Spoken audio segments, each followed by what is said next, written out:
Hello, everyone, and welcome to today's webinar, Bridging Worlds, Navigating Settler-Indigenous Relations, Allyship, and the Road to Reconciliation and Decolonization. My name is Roshni Kurian. I am the Education and Communications Coordinator at the Canadian Association of Social Workers. We are so happy that you are able to join us for today for this special Truth and Reconciliation webinar, offered in partnership with the Centre of Indigegogy. Tomorrow is September 30th, which marks National Truth and Reconciliation Day and Orange Shirt Day. This is a time for all social workers to reaffirm our individual and collective commitments to reconciliation and to take meaningful steps in our profession and personal lives to support First Nations, Inuit, and Métis communities. Before we begin, I'd like to acknowledge that CASW is situated on the unceded and unsurrendered territory of the Algonquin and Anishinaabe peoples. First Nations, Inuit, and Métis nations have been stewards of Turtle Island since time immemorial. We also remember those who were forced to come here, particularly those brought here because of the transatlantic slave trade and slavery. Canada was built on stolen land and labor from Black, Indigenous, and racialized peoples. We recognize our complicity in settler colonial violence, and we honor our commitments to truth and repairing relationships. CASW is committed to engaging in training and education on reconciliation and decolonization, establishing meaningful partnerships with Black and Indigenous colleagues and organizations, implementing the TRC calls to action and the MMIWG calls to justice, and seeking reparations for peoples of African descent. We welcome you to take a moment to reflect on the territory that you are tuning in from and the many nations and peoples who have cared for this land. Before introducing our presenter, I will quickly go through some formalities. Today's presentation will last approximately 60 minutes, followed by a question and answer period. I encourage you to type your questions in at any time, and we will answer as many of them as we have time for at the end of the presentation. Please use the widget called Q&A to ask questions and comments. The recording of this webinar will be available after the event on the CASW website under the Continuing Education tab. A certificate of attendance will be emailed to you at the end of the presentation. Please be sure to fill out the survey that will appear at the end of the session and can be accessed anytime from the left side menu buttons. That said, I now have the honor to introduce our presenter. Professor Shane Young is an educator, PhD candidate, and Joseph Armand Bombardier Scholar, who has ancestral ties to both the Mi'kmaq and Newfoundland settler communities. Originally from the southwestern coast of Newfoundland, he has been residing in Toronto since 2006. Currently, Shane serves as an assistant professor within the Faculty of Community Service and School of Social Work, and holds the position of academic coordinator for the Indigenous Knowledges and Experiences Certificate at the Toronto Metropolitan University. Shane's extensive research interests include critical Indigenous studies, urban and Indigenous identities, colonial and decolonization theories, Indigenous research and knowledge methodologies, and indigeneity. In particular, his doctoral research explores the influence of digital environments such as social media, Instagram, and TikTok on Indigenous identity formation, maintenance, and resurgence. His work also seeks to evaluate the role of these digital spaces in supporting Indigenous futures and revitalization projects. Shane's professional social work practice has been in educational and community-based settings with a strong background in building relationships with service groups and organizations in the broader community to provide services to diverse populations. His work has included populations that experience systemic marginalization and oppression in areas such as deaf culture, homelessness, mental health and addictions, child welfare, and Indigenous communities. I will now pass on to Shane. Welcome, Shane, and thank you so much for joining us. Thank you so much for that wonderful introduction. I'm very excited to be here. I'm going to start off in introducing myself in my language, or in the language of the Mi'kmaq. Senogama Kwe Jalasi Dalawisan Shane Nin to Spirit Mi'kmaq Ak Newfoundland Settler Daliawi Dumguk Mi'kmaqi. So again, speaking the language of my ancestors, I'm saying, of course, all my relations, all of you who are tuning in afternoon, yeah, it is afternoon, or if you're watching this at a later date, I welcome. Again, my name is Shane, and I'm Two-Spirit Mi'kmaq and Newfoundland settler, and I come from the land across the water, which is colonially known as Newfoundland. As that introduction said, I have been here since 2006. I am a member of the Halibut First Nation, which is located in my community on the southwestern coast of Newfoundland. Been here since 2006, which is, it doesn't seem like so long ago, but actually it's been a few years. And although I've been here since 2006, I still hold deep connections, back to my community and culture, of course, in Newfoundland. As was said in my bio there, I am an assistant professor of social work and academic coordinator here at TMU. I'm on campus this morning, this beautiful Friday. I decided to come to my office and share this time with you here. I also want to say that I humbly acknowledge that I am a lifelong learner and my perspectives are shaped by my experiences. I am merely an expert of my own story, and I do not speak on behalf of Indigenous communities. Rather, of course, they have the voices to speak for themselves. I am very excited, though, in the same breath, to be here and to share some of the information and some of my knowledge and wisdom and experiences, based on what I know. Okay, so I ask you folks to think of the same thing as we're going through the next hour and a bit. Some of these topics may be new.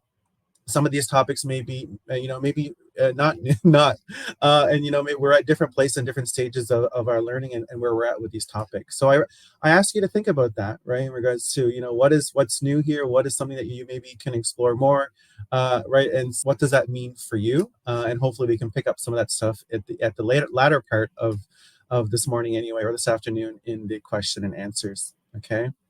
I also wanted to say that, that in this kind of our time together, we will delve into the heart of settler-indigenous relations, allyship, and, a critical path towards reconciliation and decolonization. And again, I'll speak about it at the end. But this is timely, right? Being here today is timely as we have Orange Shirt Day tomorrow. As you can see, I'm wearing orange here. We have folks who are on camera who's wearing orange, and so again, keeping in mind that important day for tomorrow. To look at ways in which you, right, as a person, professionally and personally, right, engaging in meaningful conversations and to inspire action, right, in the work that we do, in the work that you do. Okay, so I just wanted to start off that way and kind of just ground us, with that introduction, and of course, in just a few words from me and kind of, me and what I'm bringing to this space. For the next 60 minutes or a bit long perhaps, hopefully this is our path. I'm always reminded that we have to know where we've come from, we have to know where we're going, but we also have to enjoy the moment, right? So that kind of that relationship, so this is kind of this map of of kind of where we're going for the next hour, right? So looking at gaining insight into Indigenous perspectives and contemporary challenges, which we're going to cover in just a few minutes. Discover how to become an effective ally and support Indigenous communities. And again, there's not going to be no one answer or correct answer here. Is just starting the conversation, of course. Understanding the importance of reconciliation and its role in healing, right? And that word is very important, healing. And what does healing look like, right? On whose terms does healing take place? Learning practical steps for decolonization and its benefits for all communities. Okay, decolonization is not just for Indigenous folks, right? It's for all communities. Develop, confidence in discussing settler-Indigenous relationships or relations, right? Which can be scary for some folks, right? To have those conversations, right? Often or not, we might see it with conflict or guilt or what have you. So again, just starting those conversations, and again at the end, kind of feeling motivated, inspired to take tangible steps towards reconciliation. Right, and again, it's not a one size fits all. It's not it's not prescribing kind of the right things to do, but rather what's right for you. What action can you take, right, in moving forward. So just to get started, looking at understanding Indigenous perspectives, and again, I thought keeping in mind this relational kind of experience of looking at where we've come from, right, looking at kind of what we can do today and kind of the pathway forward. So this is looking back, right, kind of looking at kind of grounding ourselves in this conversation.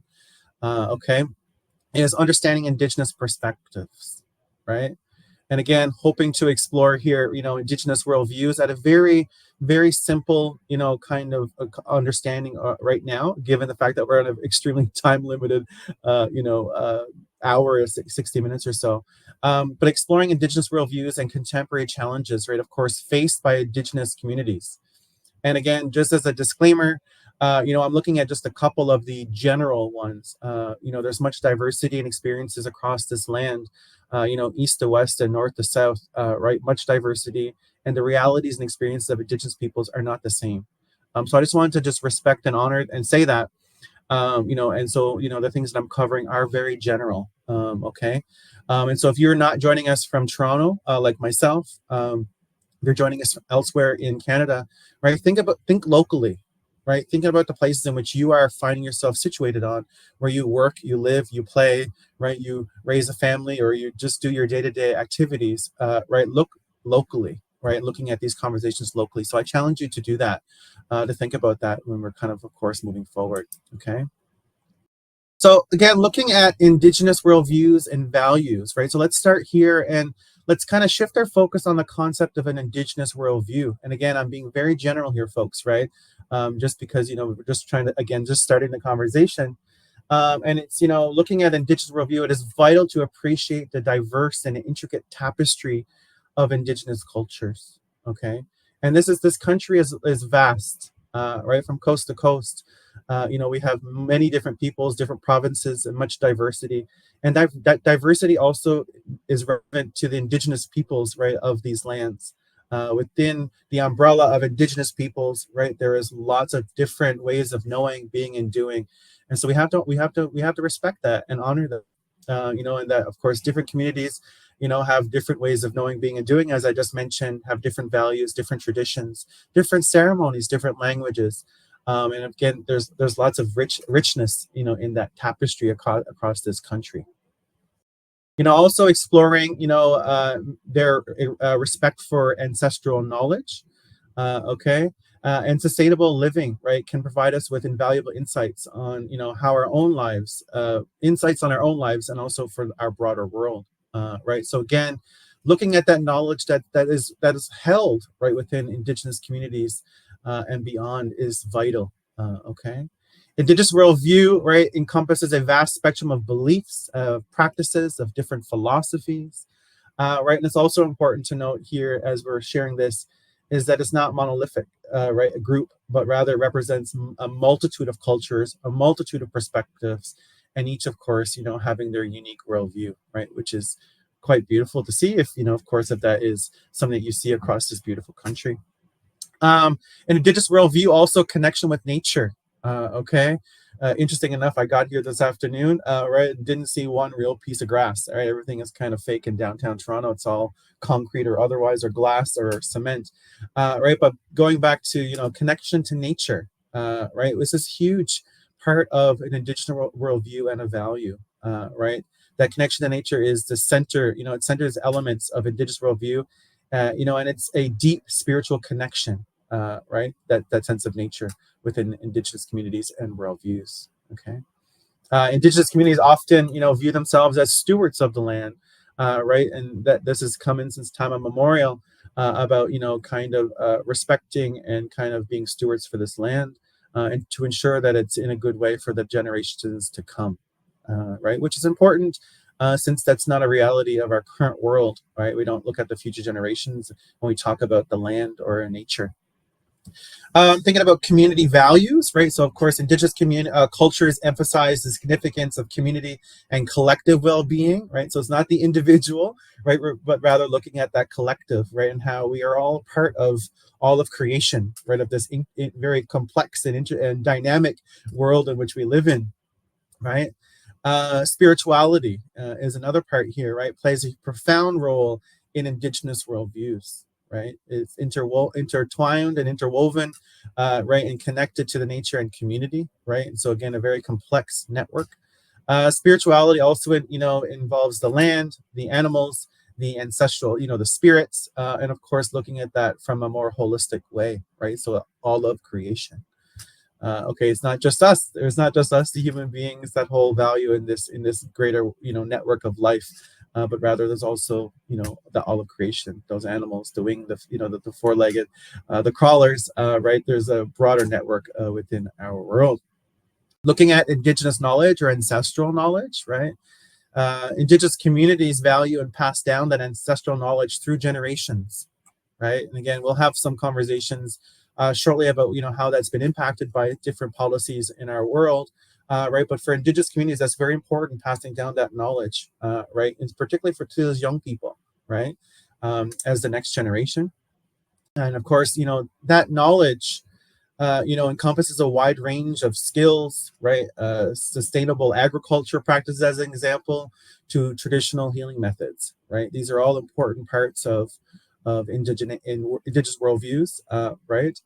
Sustainable living, right? Looking at embodying sustainable living practices that respect balance of nature, right? So again, respecting all of creation and the world around us, and of course, learning from these practices can offer insights into environmental responsibility of living and of course conservation. Okay, again, we're destroying our earth around us, which is not the center part of Indigenous worldview, right? That's more of a focus of the West or a Western worldview, which is quite concerning, climate change.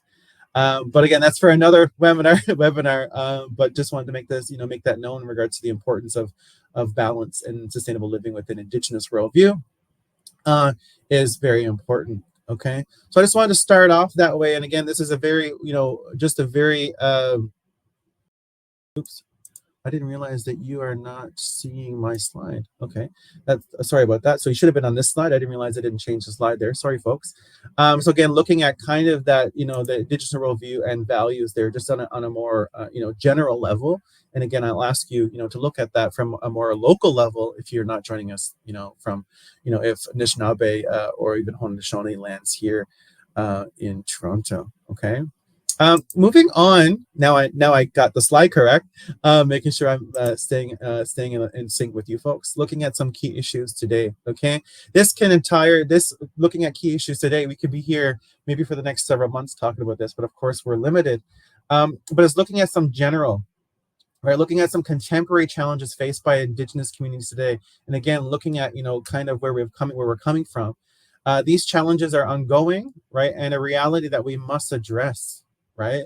And it's not just within the field of social work or the helping professions, right? But this is looking at it holistically, right? Everyone within the parameters of Canada, but even beyond globally. Okay, so again, key issues today: socioeconomic disparities, right? And of course, I'm sure most of you, if not all of you on this, are listening either today or at a later date, right, can see this in your work, right? Looking at the ways in which, social economic disparities persist within Indigenous communities, right? And are often rooted in historical injustices, okay? So again, those disparities, are, the root is, in historical injustices. And these, disparities can include lower income levels, limited access to education, higher rates of unemployment, and of course the list goes on, right? Looking at healthcare disparities, right, are also pressing concern for Indigenous communities across Canada. Limited access to quality healthcare services, and of course higher rates of health conditions, right, which of course contribute to these disparities, right? These are alarming, these are concerns that are not often taken very seriously. Environmental concerns, we talked a little bit about that a second ago, but again, looking at Indigenous communities often find themselves at the front of the lines of environmental challenges, right? Global warming, right? Who's out there doing that fight to have to recognize these concerns, right? And so these are huge concerns, and of course you often see Indigenous folks taking the lead on environmental concerns and advocacy.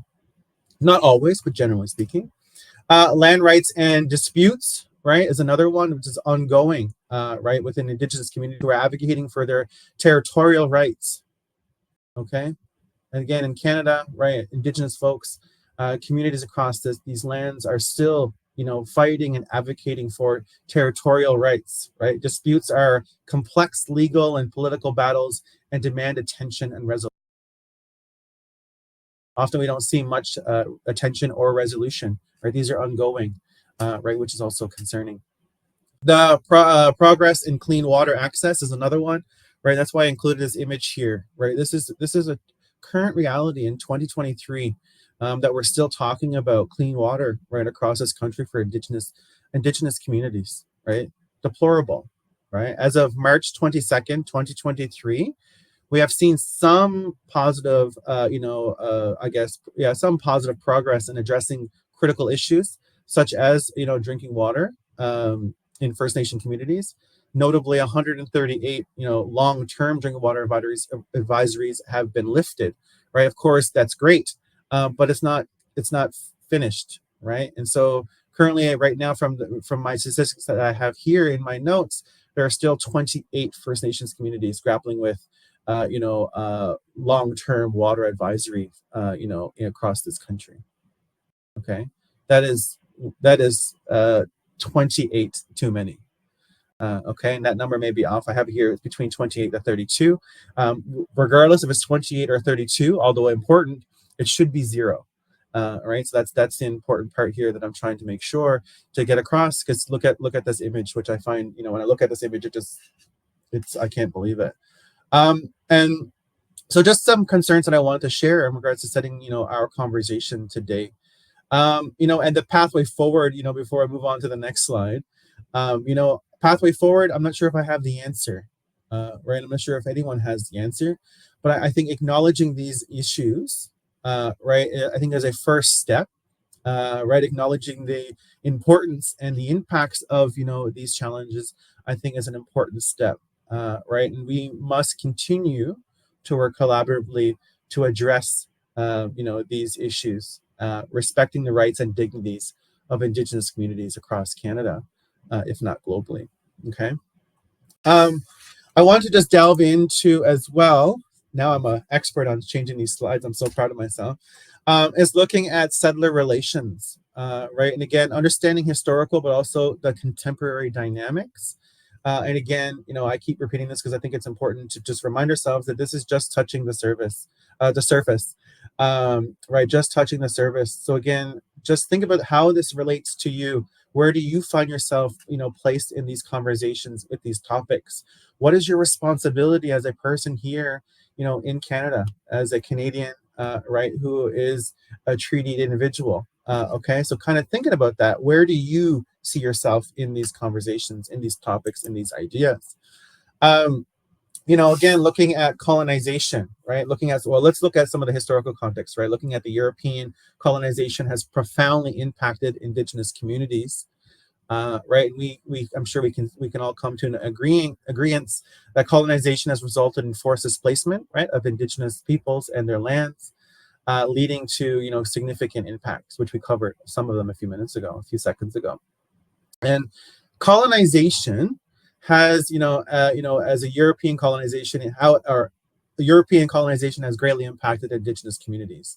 Loss of land and resources, right, is hugely important, right? Indigenous peoples were forcibly dispossessed, from their lands, exploited for resources, resulting in significant economic and cultural upheaval, right?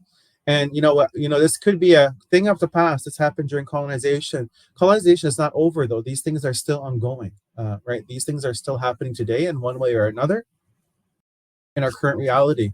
Cultural suppression and assimilation, right? And this is also hugely important and still alive and well today, right? Looking at European colonization sought to suppress, right, Indigenous cultures, languages, traditions, right, through policies like residential schools, right?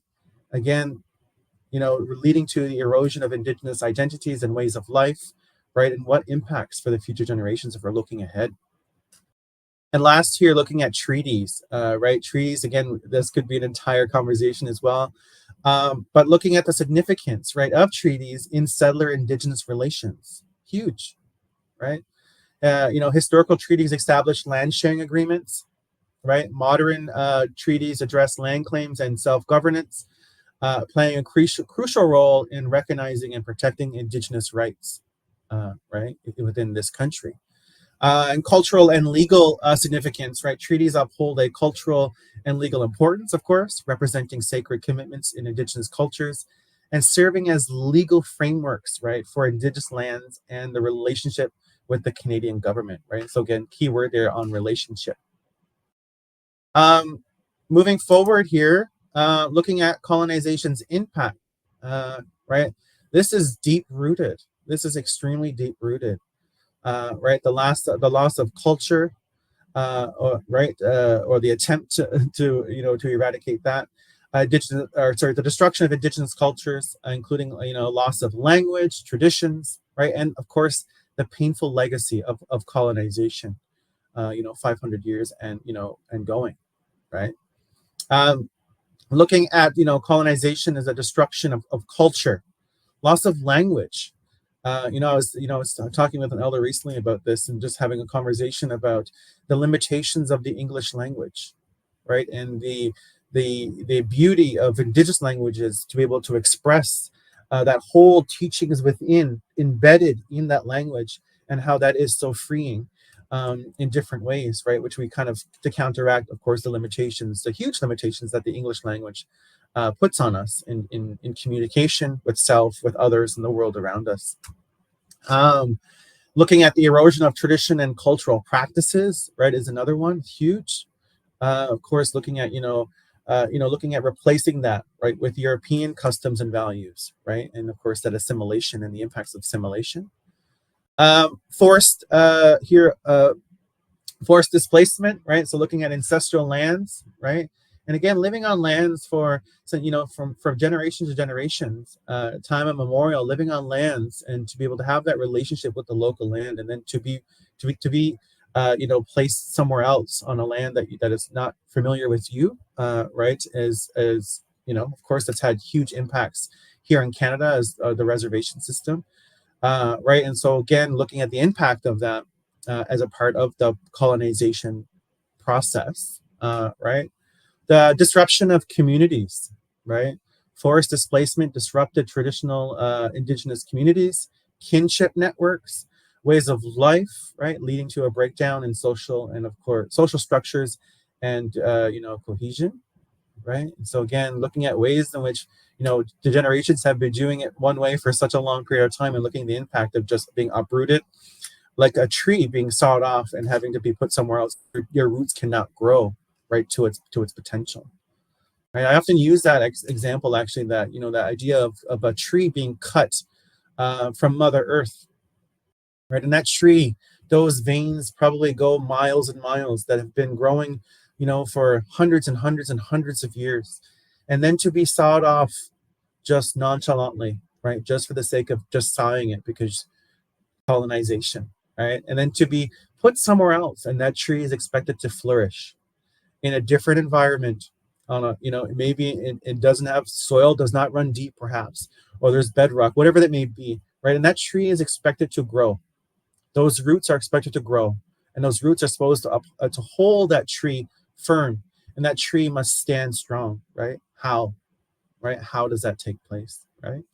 Um, and so again, just thinking about that, right? Thinking about these experiences and looking at the impacts of colonization in a lot of ways, that tree, right, is that severing of, and what impacts and what implications does that have for Indigenous communities? Okay, and then the last one here, that I just to touch on just briefly, economic exploitation, right? And of course, looking at taking and taking and taking the lands as an example, the resources as an example, right, for the benefit of oneself, right, or for the government or for the crown, right, and looking at the implications, the damage that we're doing, and of course, that damage has long-rooted impacts, right, for the generations to come.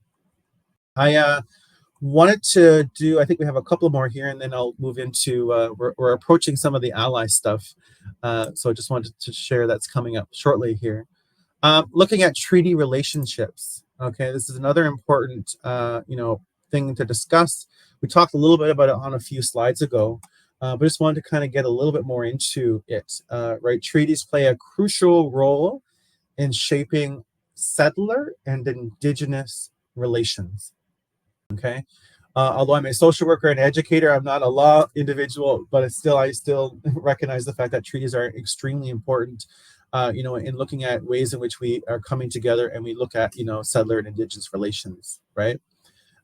It's also important to note, right, which hopefully it's not a surprise for folks, that many treaty promises, right, were never fully realized, right? So those initial treaties, are broken. A lot of them have been broken, right, or just never recognized or never lived, to be what they should have been, right. So of course, moving forward from that, this has been ongoing, right, for many generations of ongoing legal and social issues. Okay, so I guess the impact there is important. And then looking at some of that historical, no, I'm paranoid. Yeah, I'm on the right slide. Looking at some of that historical context again, right? Looking at treaty signings, right? And throughout Canadian history, right, there has been a number of treaties that have been signed between European settlers, right? Again, often representing the crown, and Indigenous nations, right, across this country, right? Some may know the number of treaties that happened in the late 19th and early centuries as an example of that, right? Land sharing agreements, right? So these treaties were intended to establish peaceful coexistence, sharing of land and resources, and define the rights and responsibilities of both parties, right? And so again, that coming together, those collaborations, those understandings, right, of that. So again, establish peaceful coexistence, right, sharing of land and resources, and define the rights and responsibilities of both parties, right? So that's important. And again, moving here to promises versus reality, right? And again, unfulfilled promises, right? A lot of these, treaties were made with intentions to be working together, right, to honor the idea of coexistence, sharing of land and resources, and of course, looking at defining the rights and responsibilities. But none of that, or some of those treaties, never actually came to fruition. Okay, loss of land.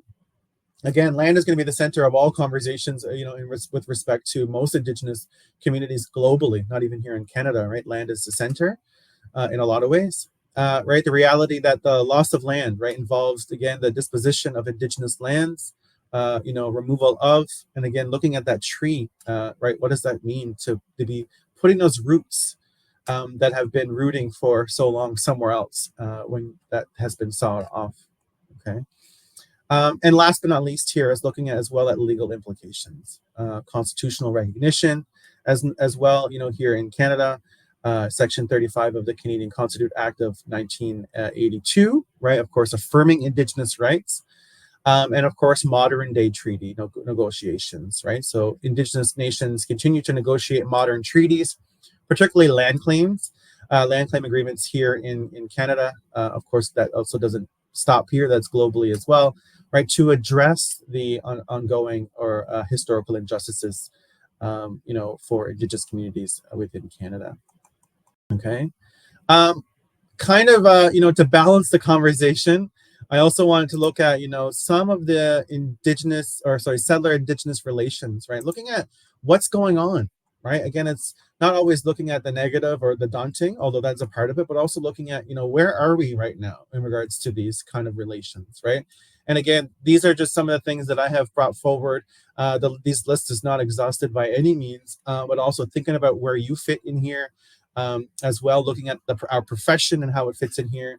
But just to cover a few, right? Again, looking at, examining, so to speak, these relations in contemporary times, it is complex. Okay, so I don't want to minimize it and think it's easy, or that it's beautiful. This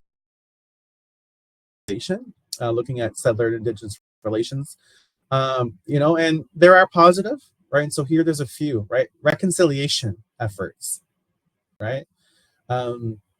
Reconciliation efforts have played a vital role in healing historical wounds.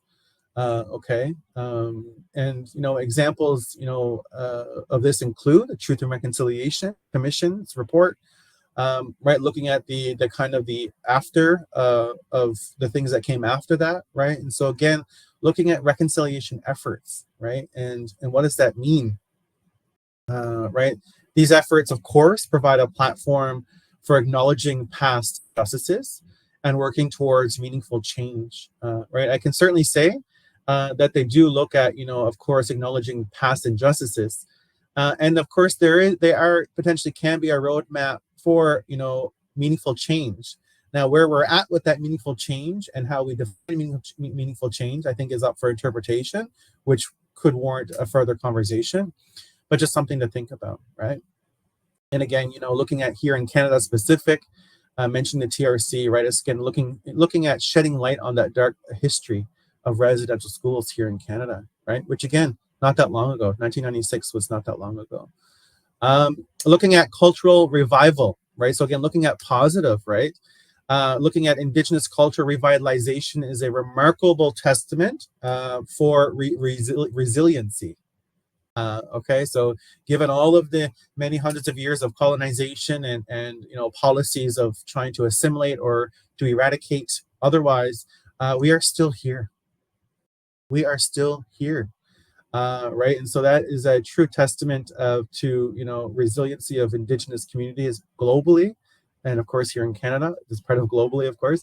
It recognizes the resurgence of traditional languages, right? So there's lots of revitalization and resurgence of traditional languages across this country.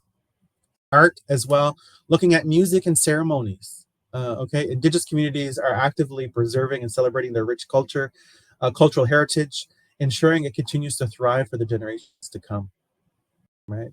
And again, looking at those young people, looking at what they're doing, and looking at how they're creating space for themselves, I think that is a true testament to the definition of resiliency, right? Anyway, so the next one here is looking at collaboration, as well as hugely important.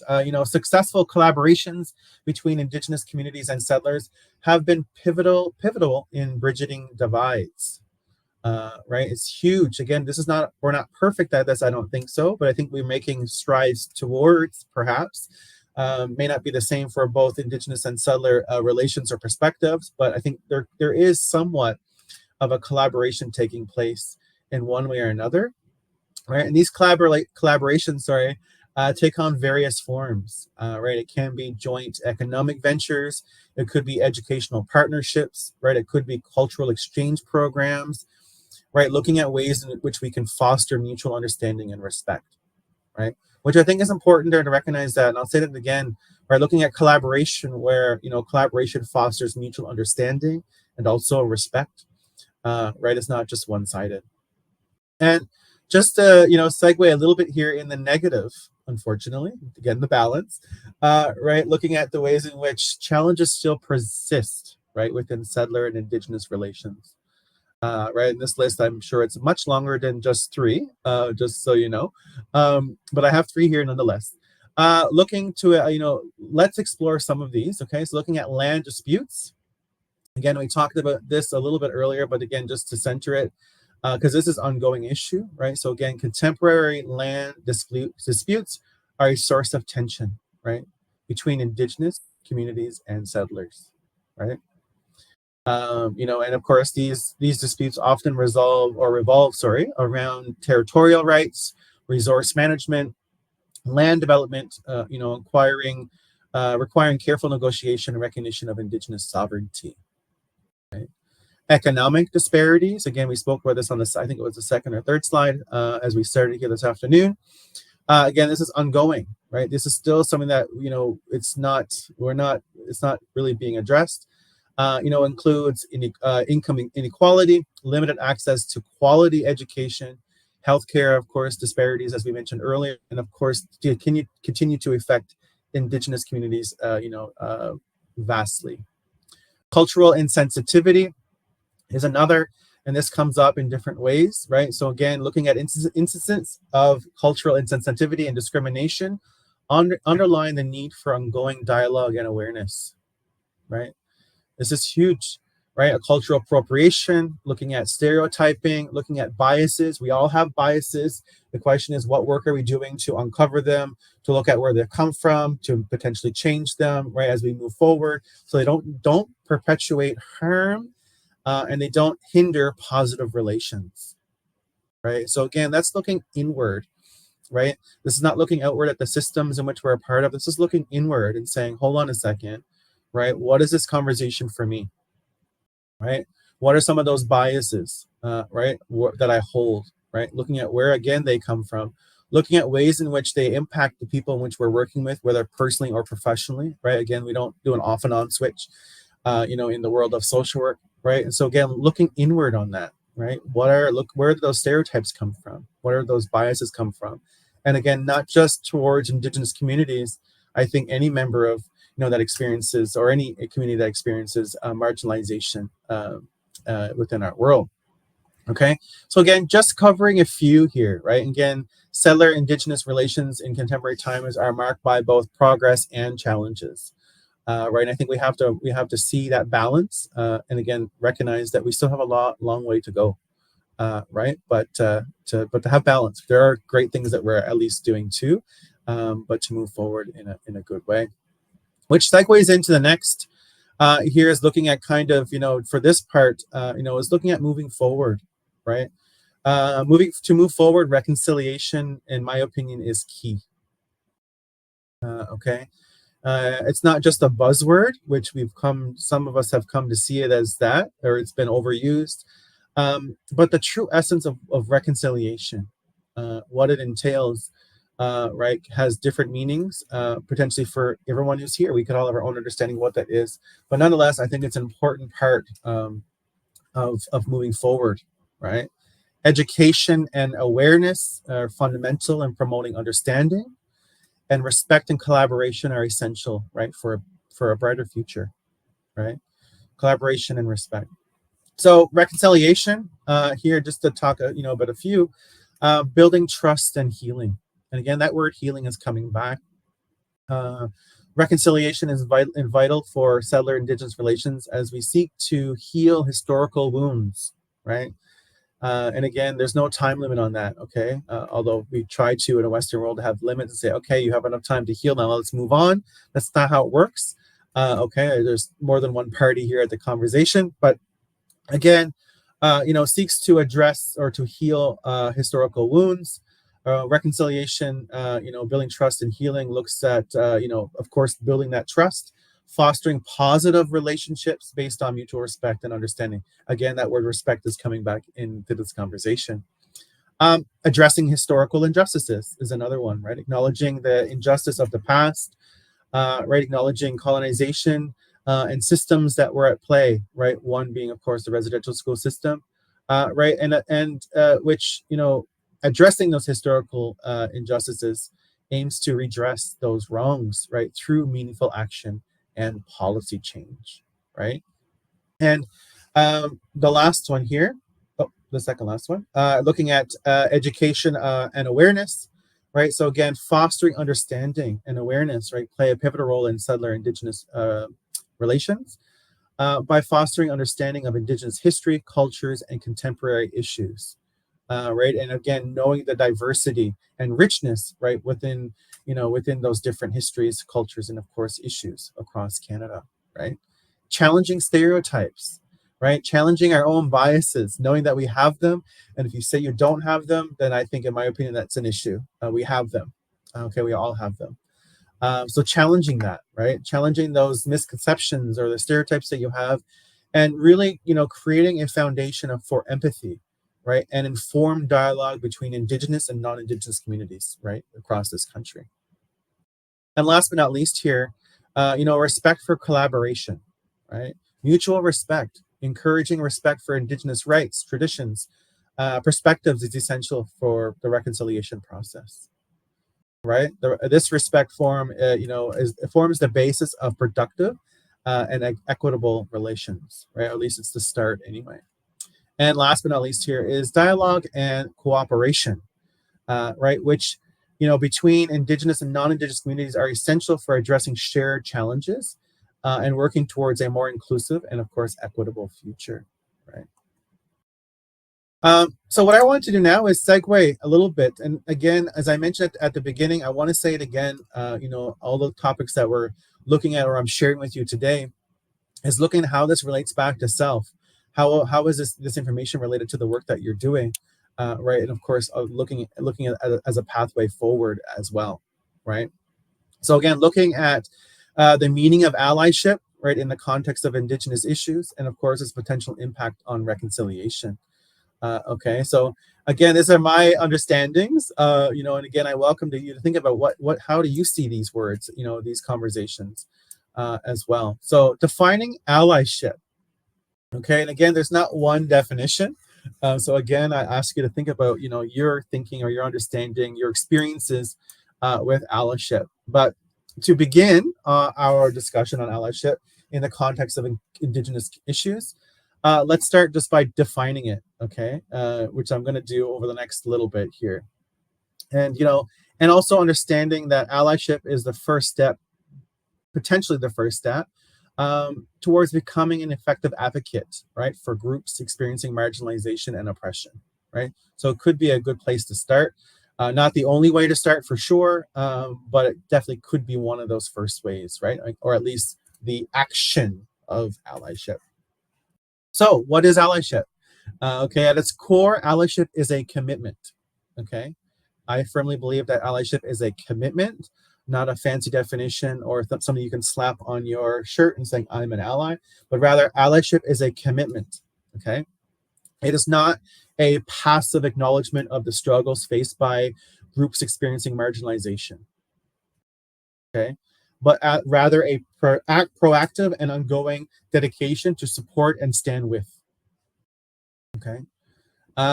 Supporting groups experiencing marginalization, right? Of course, through that, allyship involves supporting marginalized and oppressed groups in their pursuit of justice, equality, and respect. Okay. It means recognizing the systemic inequalities that exist and actively working to dismantle those systems, right? And again, personally and professionally, right? How are we disrupting those systems, right? That hold those different forms of discriminations and oppressions, and continue to perpetuate marginalizations on communities, right? So, what are they, and what are we doing about it? Right. And again, that's my favorite, not my favorite quote necessarily, but one of them. What are you doing? What am I doing? What are we doing about it? Right. What's the action? Which I think is hugely important. Applying allyship to Indigenous issues, right, is another thing to discuss just briefly, right? What does this look like when we're looking to support Indigenous communities, right? And so again, just some thoughts about this, right, from an Indigenous perspective and looking at allyship, standing with Indigenous communities, right? What does this look like, right? So again, allyship, when applied to Indigenous issues, can mean shoulder to shoulder with Indigenous communities, right? It could be listening to voices. Listening to Indigenous voices is huge, right? We don't listen enough, right? The answers are there. People are speaking, but we don't listen. So again, listening to their voices, Indigenous members and community members, their voices, understanding concerns, right? And advocating, right? Advocating. We hold power, privileges. And so, of course, knowing those, right? How can we use those to advocate? And the next here is looking at advocating for rights, right? It also means advocating for the rights of Indigenous communities, right? It includes the advocating for the rights, for Indigenous folks' right to self-determination, land rights, cultural preservation, equitable access to resources, right? And so the list goes on.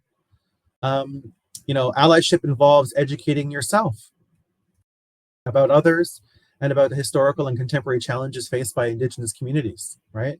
And knowing that the histories you may read in a textbook may or may not be the correct history, right? And again, there could be other truths, right, through in that process. So I think we have to recognize that as well. Okay. Looking as well at challenging injustice, right? Allyship, requires us to challenge injustice when we encounter it, right? Whether it's through cultural insensitivity, whether through seeing or witnessing discrimination, whether it's seeing unequal treatment, we must be willing to speak up, with the disclaimer, of course, the safety that you're safe to do so. Of course, not to put yourself in harm's way. The word amplify, right? Amplifying Indigenous voice or voices is essential with allyship, right? In amplifying Indigenous voices and perspectives. This means creating spaces for Indigenous peoples to share stories, right? To share their stories, their lived experiences, rather than speaking for them, right? And I ask you to think about how is in your work that you're doing, right? Are you creating that space, right? Or are you speaking on behalf of communities, right? And if you are, right, again, it's not, it's kind of having the conversation of what that looks like then. What are the implications of that? And is there the ability to provide space for communities, right, and not speak for their behalf, right? Again, knowing the complexities around that.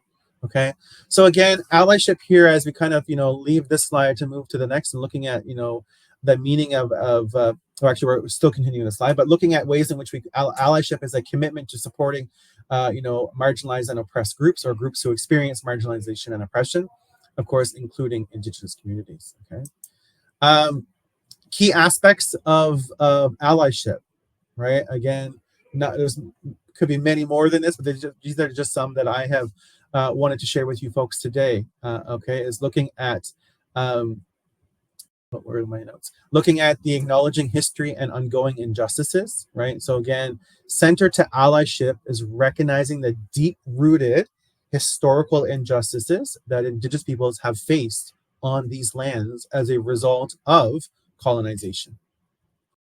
Okay, that's huge, right? And so again, allyship is recognizing that deep-rooted historical injustice, right? It's not about just doing something superficial, right? It's looking at that deep-rooted context. Okay. It's also looking at listening and learning, right? And a fundamental aspect of effective allyship is listening to Indigenous voices, as I mentioned earlier, right? Seek out and engage with Indigenous perspectives in a good way. Looking at engaging with Indigenous experiences, narratives, right, to gain an understanding of unique challenges and aspirations, right? So again, doing that work. Again, back to yeah, that's okay. Yeah, that's okay. Yes. So looking at amplifying Indigenous voices again, which is huge, right? So looking at creating a space where Indigenous voices are heard, right, and not to speak for them, as well as challenging your own biases, as I mentioned earlier, which is huge. We all have those biases, and challenge ourselves. What are those biases within ourselves? So I'm just going to move along here, just because time is not on our side, folks. So I'm just going to rush through just quickly here. Recognizing privileges as well. We all have privileges, right? And again, recognizing allies will recognize what those privileges are, right? What are those biases? What are those privileges? Again, and looking at educating oneself, right? Allyship, that education is huge, right? For allyship. Engaging in uncomfortable situations is another, right? And again, it's involving oneself in those conversations, right? About racism, about inequality, about cultural appropriation, right? And again, that uncomfortable is an important part to learning and growth, right? And last but not least here, before I move to the next slide, is looking at taken action, right? Allyship goes beyond passive support. Okay, it goes beyond passive support. It involves taking tangible actions to address injustices. Okay, so just some food for thought there as we kind of thinking about that in regards to how allyship, what it means to you. I'm just gonna try to go a little bit quickly here, looking at some of the potential impacts on reconciliation, right, with allyship, right, building equality or equity, right. Beyond personal interactions, allyship, contributes to the construction of more equitable society. Right, it looks at working alongside Indigenous communities to challenge these injustices, inequalities, and advocates, right, of course, for change, to promote justice and fairness, right. Contributes, importantly, it also looks at the collective impact of allyship extends beyond or to reconciliation efforts on a broader scale, right. So again, deep-rooted implications. And it fosters positive relationships. So again, getting back to a place where we're able to communicate, looking at our similarities and ways of working together rather than looking at our differences and that space as far apart. Okay, I think it's important to acknowledge. Okay, Allyship in action. Again, this list can go on. Looking at ways in which practical steps for settlers or for guests, folks on on these lands, right, is huge. Educate oneself. Education is foundational to allyship, right? Learning about Indigenous history, about Indigenous culture, about contemporary issues that we've just touched on today here. Reading books, as an example, watching documentaries. YouTube has many wonderful documentaries from elders, Tom Porter, or Oren Lyons from the United States, right? Wonderful knowledge keepers and elders in communities that have access or that have recorded their teachings or information or knowledges and put it on YouTube. Looking at listening and learning, right? Actively listening again to Indigenous voices and engaging in respectful dialogue. Supporting Indigenous initiatives, right? Tomorrow is Orange Shirt Day. So again, what are you doing, right, to support? What can we do? Again, looking at ways in which we can create positive change. Advocating for Indigenous rights is another one, right? Allyship involves being vocal and advocating again for rights and policy change, right? And of course, that is important to the work that we're doing. Challenging those stereotypes and those biases in ways in which we are doing that inner work, that deep critical reflection, not self-reflection, critical self-reflection. Right, again, not looking at ways in which we are impacted by, but ways in which we perpetuate harm. So going that extra step, right, in the work that we're doing to make sure that we're not perpetuating harm to the people in which we are journeying with through this life, right, professionally, but also personally.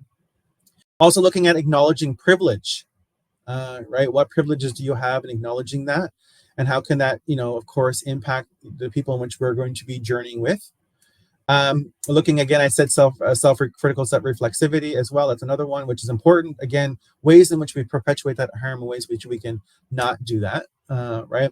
And last here on this slide that I have for you today is looking at building relationships. Relationships are key, are so key and so important, right? So again, looking at building meaningful relationships with Indigenous individuals and communities is essential, right? And these relationships should be based on trust, respect, and willingness to listen and learn. It's not about take, right? It's about coming together in ways and figuring that out together, right? In ways what that relationship's going to look like. It's not just about taking. Okay. And then for the next slide, I won't go through all of these, but it's just some of the examples. So I won't list them, but just some examples again of successful allyship examples. Land acknowledgements, although sometimes done, in a superficial way, still though the importance are still there, and that could be a way of expressing allyship. Looking at supporting business, Indigenous-owned businesses as an example, and so the list goes on about what that could look like again in your personal, but also your professional life. There's a disclaimer. I'm pretty as far as for me to know, from my understanding, the slides will be shared with you. So again, if you want to take a look at these at a later date, of course you can do so. So I don't mean to jump, but just for the sake of time. What I want to do is just fast forward, if it's okay for the sake of time, just fast forward a couple of slides, and it's looking at reconciliation, and then we'll have some time. Oh, okay. So never mind about the slide sharing there. According from my knowledge, you won't be getting the slides. So my apologies for that. Miscommunication there, so that's okay. But again, just wanted to get to the journey towards reconciliation. So I'm going to skip a few slides here just because of time. So my apologies. So let me just skip through here, and I'm going to come over to here, which is the journey towards reconciliation. And it's looking at ways in which we are moving forward towards, or at least helping or supporting us through healing, building unity, and to work towards a more harmonious future. Okay, so I just want to spend a few minutes here, and then we'll of course be jumping into question and answers. So again, as we're moving towards the end, though, thinking about what if you have any of those questions, to feel free to put them in that chat or question box area on your platform, and of course hopefully we can get to them at the end. Okay, so just so that's coming, so get yourself prepared to put those questions in there if you have anything you'd like to share. Okay, so again, looking at the journey towards reconciliation, very simple, and it's I'm not going to go too deep here, but what is reconciliation and why does it matter, right? And again, it's huge. And again, looking at reconciliation, right? It's a process of mending and restoring relationships that have been fractured by conflict, historical injustices, and misunderstandings. This process involves acknowledging past wrongdoings, right, addressing their consequences, and working towards healing and unity, right. And again, in my opinion, that would be collectively, right, moving forward with that healing and that unity. It's very important. In the work personally, but also professionally. Okay. And here on the next note, of course, we talked a little bit about this earlier as well in regards to the truth and reconciliation, right? And this is important as we're moving forward, right? We have the tools. We have a tool that can move us forward in this journey of reconciliation, right? And again, I think that we're sometimes forgetful in kind of the importance of how the TRC has come to be, and the amount of work that the Indigenous community members had to endure to create those documents, right? Again, reliving those histories that have probably been suppressed for many, many, many years, if not decades or longer, right? And having to relive those experiences, right? And for the creation of this document that we now have, right? The TRC, the TRC report, the calls to action, right? Kind of as a blueprint, or can be used as a blueprint to move us forward, right, with reconciliation. And again, what are we doing, right? What are you doing individually? What are we doing collectively as a profession? And what are we doing at a broader scale, even in the lands that we hear in Canada, right, within the Canadian from coast to coast, right? So something to think about. And I think, looking here at the next slide of building bridges, right, again, dialogue and understanding is huge, right? It's important. Building bridges between Indigenous and settler communities begins with open and respectful conversations, right? Dialogue fosters mutual and understanding and empathy, which is fundamental to reconciliation, okay? Dialogue, right, is we need to communicate, right? Effective communication between Indigenous and settler communities, right? Are we doing that? Are we doing it on our terms, or are we doing it on mutual benefiting in a respectful terms, right? And again, where are we with that? Where are you with that? Respectful conversations, right? Rooted in just that respect for one's cultures, experiences, and viewpoints, right? Just because we have different cultures, different experiences, and different viewpoints does not mean that we're wrong or one is right. Right? There could be more than one way of doing something, and again, respecting those differences, right? I always think about this, right? Again, I said it earlier, but I'm going to say it again because I think it's important. Finding ways in which we can find our commonalities, our similarities, and focus on that rather than focusing on our differences, right? Which often or not we see ourselves doing, right? How are we different from someone? So we separate, right? And what are the impacts of that? So let's focus on our commonalities, our similarities, which of course we can have conversations where we can be together, right? And have a building of a relationship. Okay. The next slide here as well I have is, I'm not going to go through this, but again, some examples of reconciliation efforts. Folks, you may have been through the blanket exercise, which again is a very extensive learning experience, that educates folks about the residential school era, as an example, reservation systems here in Canada, and so it walks you through that physical experience. So again, if you have not done that, maybe that might be something you might want to explore. Indigenous land acknowledgements, which of course is important, sometimes done superficially, but also a lot of times done with good intentions. So again, keeping that in mind.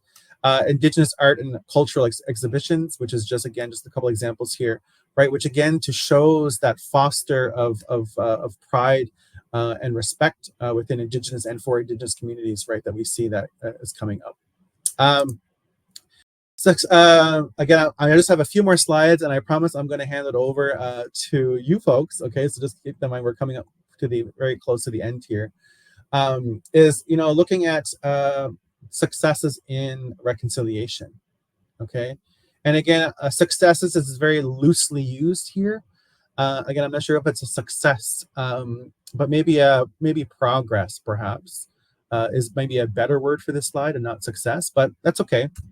Progress, right? Looking at apologies and reconciliation agreements, right? Looking at governments, looking at what has happened already, right, within the Canadian government, looking at even beyond that, with the Pope. So again, looking at what that looks like, what does that mean? right? Some folks accept those apologies and some folks may not, and that is okay, right? That is individual determined. But what does that mean for this process? And what does that mean also for a pathway forward, right? Which is important. Looking at Indigenous representation, right, which is important, right? Representation in politics and media and cultural events, right? Those little people, those young people, those youth are looking, right? They're looking. And this representation matters. It really matters, right? Those young people, they're looking. They have their eyes wide open and they're looking, right, for this. And it's important, right? And so that's becoming more common in our world, and it's important, right? And this is, of course, stemming from reconciliation, or one of the things that it's stemming from, and also looking at educational reforms, integrating Indigenous knowledge and perspectives into curricula. Of course, I see that here in my day-to-day here at TMU, but also globally, right? Globally, but particularly countrywide across Canada, we're seeing, the incorporation of. And again, keep in mind that we have a long way to go, just touching the surface, but nonetheless, we're starting. There is progress, even if it's slow. Okay. And again, looking at challenges ahead here, ongoing discrimination, right? That deep-rooted systemic, notions of white supremacy in our world is very deep-rooted, right? And so again, looking at addressing systemic racism and discrimination is important, and we are all responsible, right? To look at that, to address that, to criticize or to critique that, to kind of disrupt that, whatever it may be, right? Resource disparities, right? Bridging economic and social gaps, right? Within the work that we're doing, and particularly with Indigenous or even BIPOC community members, right? And cultural preservation is huge, right? Again, those young people are looking at us, right? They're looking, and ensuring the preservation of Indigenous languages and cultures, right? And again, keeping, getting back, and that revitalization or resurgence is important. That language revitalization is so important, right? And that instilling pride in those young people, and beyond, not just young people, but beyond, is so important. That that sense of pride, because when we have pride and that we have a sense of hope, right? We will not see as many as that negative side of when we don't see those things, right? And of course, not to talk about those things today necessarily, but those numbers are also way too high, right? One is too high, right, in the work that we're doing. Okay, so, and again, so what I want to do is just end off here with a decolonization as a path to healing. And again, I was going to define decolonization, but I won't. But rather, what I wanted to do is looking at, just some takeaways that I wanted to provide to you folks. And then I promise you, I will hand it over for you folks if you have any questions. Decolonization as a path to healing. I'm going to stay on this slide. Is looking at dismantling those structures, right? And again, looking at decolonization on an individual level, education, educate oneself about the colonial history, the real history. Challenging those biases and stereotypes is hugely important. Supporting Indigenous and marginalized businesses, as an example, is important, or at least a way. Actively engage in allyship, not superficial allyship, but looking at it at a bit more of as a commitment, or not a bit more, looking at it as a commitment, right? And then those commitments, what are you committing yourself to, right? What is the action? What will you do? And what can you do? And what will you do? Okay. And of course, looking at it through collective efforts, right? Advocating for policy change at your places, where you're working, right? Oops. Oh, you're on a different slide. That's not helpful. Thank you for that. See, I thought I was good there with that, but I wasn't. So again, looking at advocating for policy changes, participating in grassroots movements, right? Supporting Indigenous-led initiatives, and promoting equitable representation in institutions. Okay, so I just wanted to share that with you as kind of some of the stepping stones, in getting started. So I'm going to fast forward here, folks. My apologies for having to have too many slides here, but I'm going to jump to here. And this is what I want you to, if you have any questions, feel free to put them in the chat. I just wanted to recognize again that tomorrow is, Orange Shirt Day, and it's a significant day in the context of reconciliation. Okay. It's a day to remember the painful legacy of residential schools in Canada. Okay. It's a day that we acknowledge Indigenous history, the need for reconciliation, the day, of importance of education and awareness.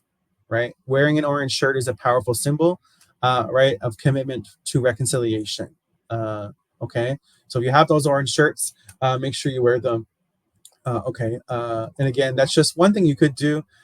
You can also learn about residential schools. There are videos, of course, online. There are books. There's resources looking at, ways in which you can tomorrow and beyond amplifying Indigenous voices, right? Finding ways in which you can engage in dialogue, right, around conversations of Indigenous and settler relations. Looking at attending events. There's events across the city tomorrow. Some actually started today. I saw it on the news this morning. Some are starting today. Right, looking at ways in which you may want to attend, right, one of these events if it's open to the public. Right. Again, also supporting Indigenous organizations, advocate for change. Again, educating self, but also educating others. Right, sharing that knowledge is very important. Okay.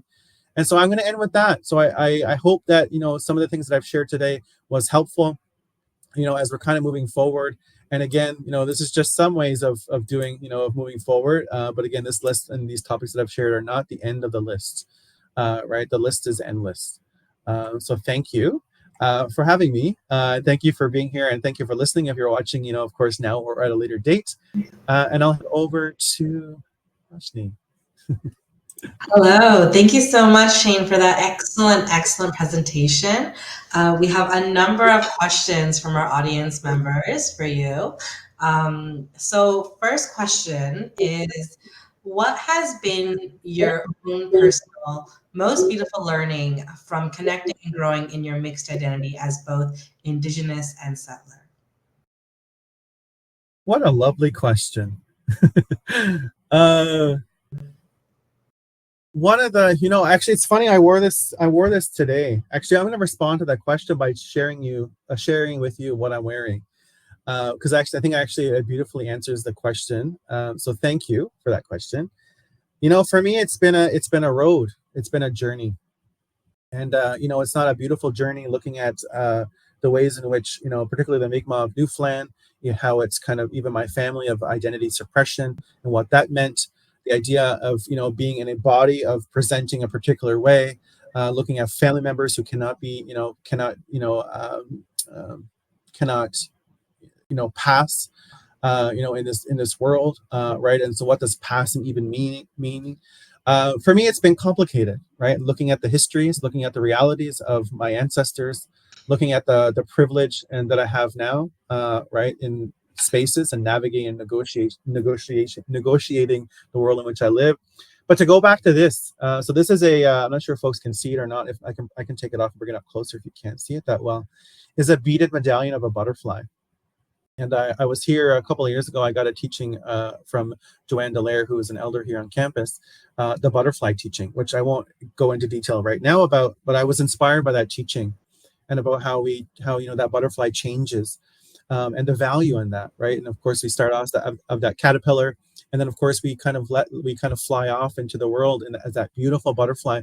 But our beginnings weren't that, right? And so what I did was I made this beautiful butterfly. I did the monarch because orange is my favorite color. So I did this monarch butterfly on this side here. I did it when I was in Costa Rica, and I wanted to keep myself busy, and I love beading. And so I beaded this. It was supposed to be the top of a moccasin, and I was going to do one butterfly on each of the moccasins. And then I did it, and I was like, oh gosh, this takes a lot of time. But again, it's not about rushing. There's no need to rush about anything. But I was going through it, and I was very careful and putting good intentions, right, when I'm, of course, making this. And so when I came back from Costa Rica, I was like, I'm not sure if I'm going to make the second one. It's just, I don't know. I loved making this side, but I kind of, I didn't know if I wanted to do the second one. So I let this sit. It was sitting just as a beaded butterfly wing, monarch butterfly wing, for a long time. I was going to make it into a pin, and I didn't know what I was going to do with it. And then one day I was thinking about that story from Joanne Dallaire here on campus, Elder Dallaire, Elder Joanne.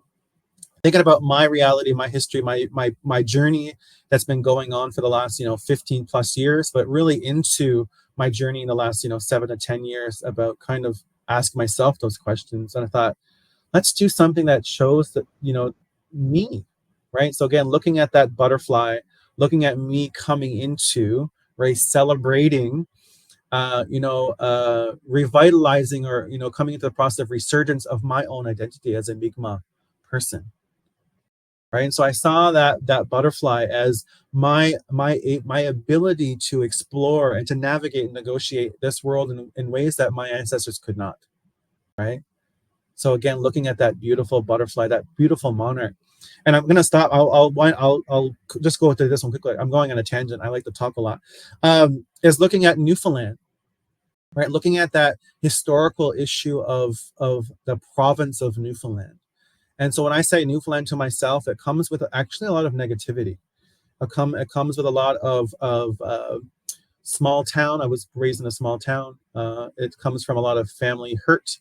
It comes with substance misuse. It comes with, of course, some violence. And so it comes with a history, right? And so when I left Newfoundland in 2006, I did never turn back, although I have returned. Of course, my family and my community is there. But the word Newfoundland activates me. And it's been like that since I've been here in Toronto.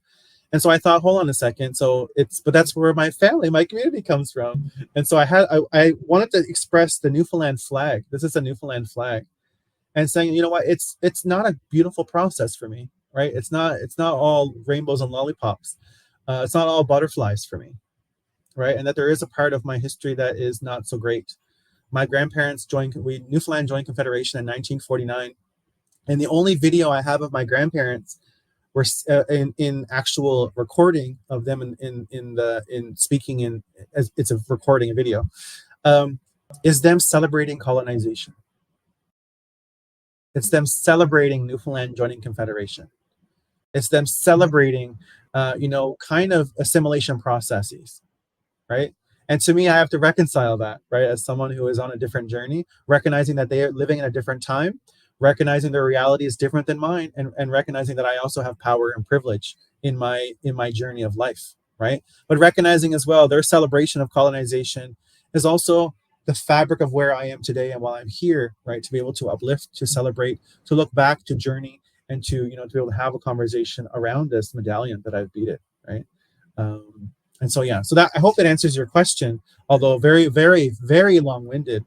It's a journey, and one thing I'll end on this, in that journey doesn't have an expiry date.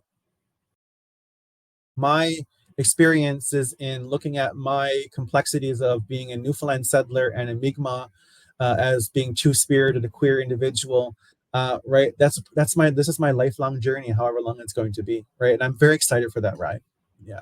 So through my butterfly medallion. Yeah. Your medallion is absolutely beautiful. We've had many comments from our audience members, like commenting on how beautiful the medallion is, and your story behind it is so heartwarming and beautiful as well. So thank you so much for sharing with our audience. So the next question is, let's see here. How do you feel about the Search the Landfill movement? What are some ways to help to be an ally to a movement such as this one? Ooh, we're going political. I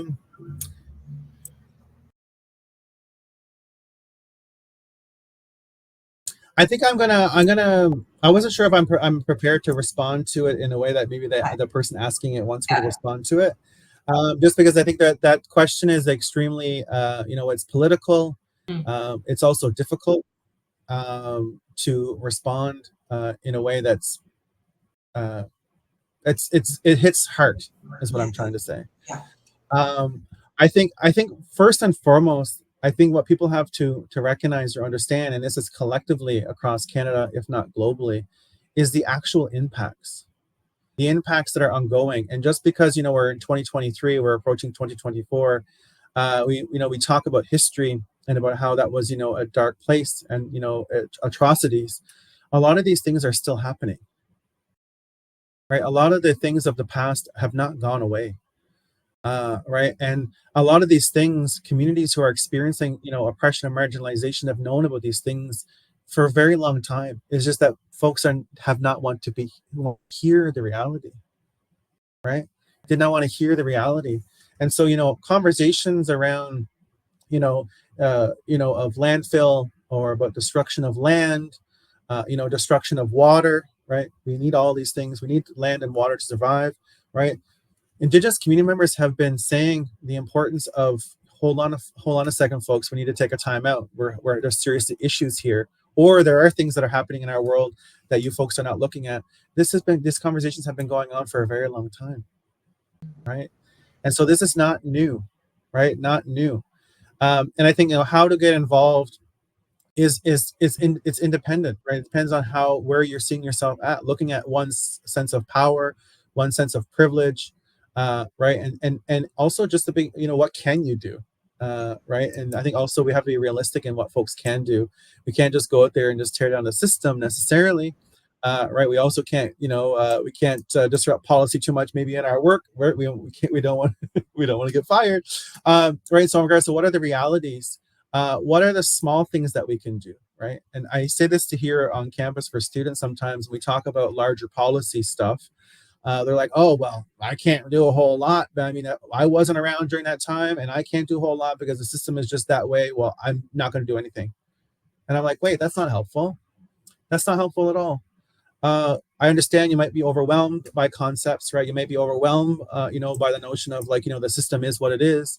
But that's looking at a macro perspective, right? Let's bring it down a second. Let's bring it not to make it about hierarchy, but let's bring it to the meso. What are we doing at organizational levels, right? What are we doing in our places of employment, right? Looking at policies, looking at the things in which we can have a little bit of control over, maybe not so much, but maybe a little bit. But I said I would even challenge you to go even a little bit further and say, look at the micro. How I choose to engage with folks here today, whether how I engage with folks at the grocery store or IKEA or wherever we go, right? How I want the research that I'm doing, how I'm mindful of listening and not speaking as much. All of those things at the micro level, I have a choice to some degree, right?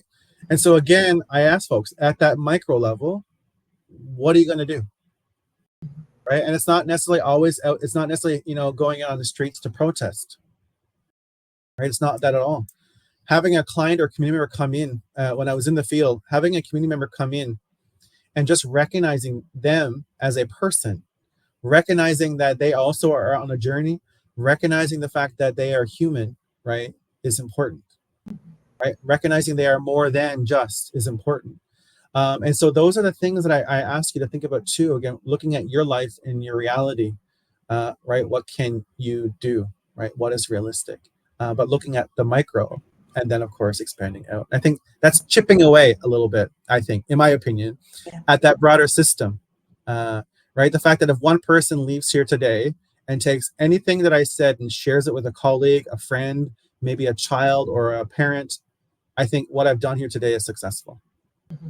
Right. So that's not answering the question necessarily, but kind of going around it a little bit. I mean, you actually answered 2 to 3 questions in your response to that, because some folks, did have a lot of other questions, like on other political movements and how do I support these movements as an ally. So I think that was like a 3-in-1 chain. So thank you so much for that.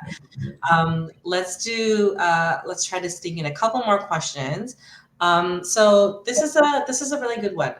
What are your thoughts on the importance of settlers learning about their own values and beliefs? Very few settlers know about the homestead principle or the theories of natural law or cultural evolution or the doctrine of discovery. These are the values and beliefs that support multiple colonial practices. I believe that until settlers change the hidden and unspoken assumptions that guide our ways of knowing, being, and doing, it will be difficult to enter into authentic relationship. So what are your thoughts on that, Shane? That's also a really good question. And I think here I want to highlight, a quick story that I have it here on my note on my computer because it grounds me on a daily basis about this. Is knowing where we've come from. We need to, if we're actually, I'm just going to tell you the story. So I was meeting with Doug Williams. I'm not sure if folks know Doug Williams or not, who is from Curve Lake First Nation. He's no longer here with us, but he was a part of my early part of my PhD journey back in 2018. And in 2018, my dad had passed from addiction, and I was going through a really hard time. And I met with him, and I promise you this answers the question. And so one of the things that he shared with me, I was talking about myself and not knowing, like, kind of not knowing where I'm from, but just the complexities of my dad and that part of history, and about how we didn't have a great relationship. It was complicated. And I was talking about, looking back and going back, and I was like, I'm really having a hard time with this right now. And he shared this with me. He's like, Shane, he's like, in this world called, in this life, this journey of life that we have, most of our reality is focusing on the future. So he's like, think of it like this. He's like, Shane is like driving. Okay, so we're in a car, we're going down the highway, or going down, like, a road, and we're just so focused on where we're going, right? And he's like, where are you going though? Like, where is your final destination, right? Where is that? Is it just getting to tomorrow? And he said, Shane, he's like, what you need to do is you also need to focus on where did you come from? Where did you start? Right? Where did you turn that key on your car? Right? And he's like, so there has to be a fine balance on when you're driving down that highway. You have to look forward to where you're going, because of course we're journeying through life. But he said, you have to look in that rear view mirror. So, I don't drive personally, so I'm just sharing the story that he shared with me. Looking at that rear view mirror. So as you're looking forward in the windshield to know where you're going, because we're moving forward in our journey, you have to look in that windshield mirror, because you have to know, or that reflective mirror, to look, because you have to look where you've come from. And there has to be a balance in that. Not too much looking at where you've come from, because what happens is you lose sight of the future. And you can't spend too much time looking at the future, because you're going to lose sight of where you've come from. That tapestry, that quilt has made you, right? I'm not here today on my own accord. I'm here because I have a network, a community that's lifted me, and they are lifting me here, literally and figuratively. Not literally, figuratively. Right? And so that's important to have that balance, to know where you've come from. And I think that applies to this question, because whether you're Indigenous or not, you have to know where you've come from. Where have you come from? And that's not easy for some. I recognize that. And it may be very easy for other folks. But you have to know where you've come from, to know where you're going in this conversation, or in this journey called life. And there's a joke about, not a joke, but there was a funny part. As I was leaving my office, and I really appreciated Doug supporting me. In my dad had passed on Friday, and I met with Doug for an exam on Tuesday. And I was like, no, I got to go to the exam. He's like, Shane, no, you're not doing no exam. Let's just chat. But he said, I was getting ready to leave his office. And he's like, he's like, oh, I'm not done, Shane, I'm not done. And I was like, oh, I'm not done. And he's like, Shane, you're looking towards the future, and you have to balance that with the past, where you've come from. So where you're going and where you come from. But he said, Shane, you have to roll down your window. You have to roll down your window, because you have to stick your arm out, and you have to look at the sunrise and the sunset, because today we've all opened up our eyes. We've all gotten out of bed. We've all have a sacred breath. Right now, our lungs are filling with air. That's a sacred. We have to also enjoy today. So in this process, right, we have and process with self, with others. We're journeying this life together. We have to look where we've come from. We have to look where we're going, balance the two, but do not forget today, right? And to be grateful for today. Yeah. Wow, Shane, that was beautiful. And again, like a 3-in-1, because I think you answered a few other questions with that response as well. So thank you so much. And we're going to end the Q&A session here. So thank you again to Professor Shane Young and the Centre of Indigegogy for this incredible webinar and enlightening all of us on what it means to truly be an ally for First Nations, Inuit, and Métis communities. Again, for our audience members, the recording of this webinar will be available on the CASW website, or you can use the link in your email. Feel free to send us your questions or suggestions for improvement or feedback with us using the survey. Again, another big thank you to our guests and our audience for your questions and your attention. See you next time, and have a great Orange Shirt Day celebration. Take care. Bye. Thank you so much.